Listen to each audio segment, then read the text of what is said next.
After thousands of kilometres, blood, sweat and maybe the occasional tear from Brad and Sam, a metre of 6mm plate, we've finally got our tyres off the Gibb River Road.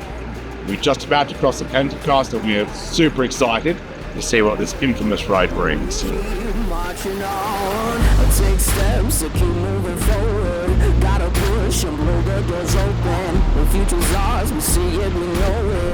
Pretty spectacular, such a rough landscape, and then to come across such a beautiful bit of water. Movement's here, staking our claim, the picture's clear. This is our anthem, this is our song.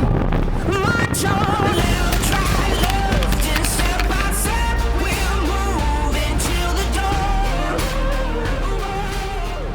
So I guess Thursday's finally shake and break day, hey?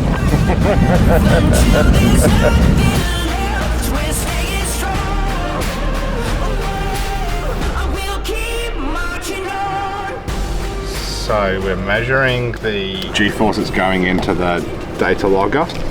So it's got a 3-axis accelerometer so we can see what it's doing in what the chassis is essentially seeing in all 3 directions. And we're also measuring suspension position.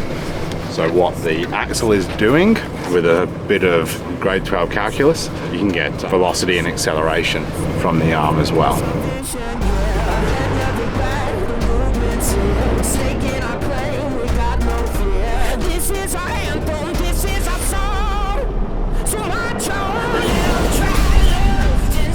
Speed you on tail? 10 Ks. 10 Ks. Yeah. So it might be the caravan breaker. Yeah.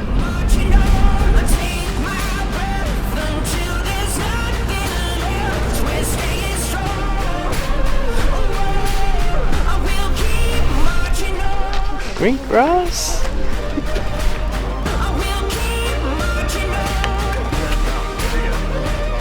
It's been extremely tough. Yeah, they could have just come here and got scones. What's the problem?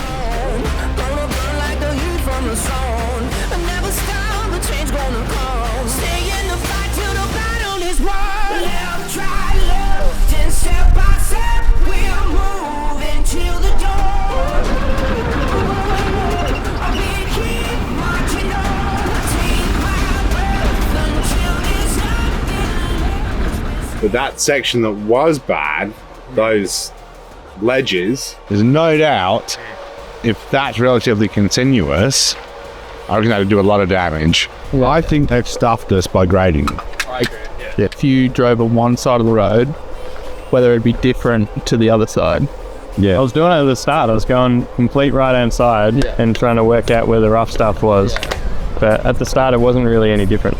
As we've been hearing over the past few days, it's been like, oh, the last 200 Ks is bad. Oh, the last 70 Ks is bad. And yesterday was, the last 20 Ks is bad. The other thing that tells us that it can be bad is the amount of warranties we get. Is there other circumstances that, you know, it is the fact that you've probably done 3,000 kilometres round here and you've done 5,000 Ks to get there? I don't know. Or we're about to find it's going to be really bad on this bit because this bit's not been graded and this is tell us everything we need to know.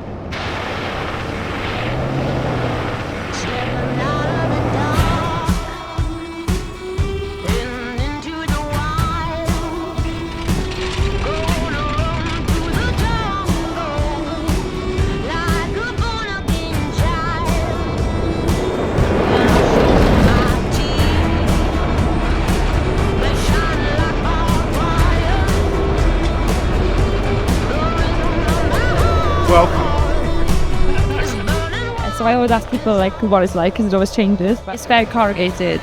That's what I've heard about Mitchell. But anyway, at this time of the year, it changes all the time, like week to week.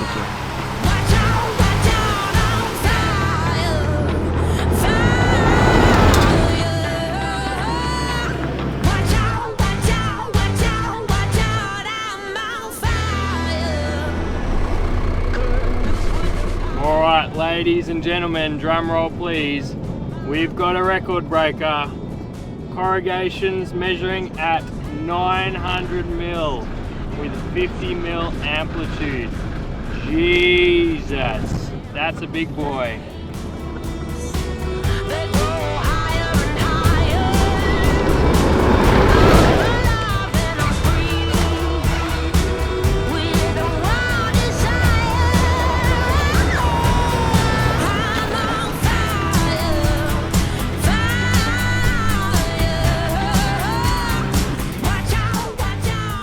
Although it wasn't a massive day in terms of kilometres, it did seem a massive day in terms of all the different roads that we travelled. So we left Kununurra this morning and we finally hit the Gibb. Now there were some rough patches of the Gibb, but it certainly wasn't the continuous rough corrugated road that we've heard all the stories about. However, it does look like potentially we followed the grader for a large part of it, so that might dilute how the road was when we've travelled on it today. However, we did head on the road which heads out to Ellenbrae and the Mitchell Plateau. It was certainly a lot rougher than the Gibb was. A lot of corrugations, lots of rough spots, and particularly a lot of floodways and washouts you've got to be really careful with because they got rough bases and big holes in them. So something that we're going to have to be very cautious about as we head out tomorrow. We're going to get the data loggers on and we're going to document all these rough roads. So we've got something to go back to and put in the lab for some further testing. So all there is to do now is have a steak and go to bed.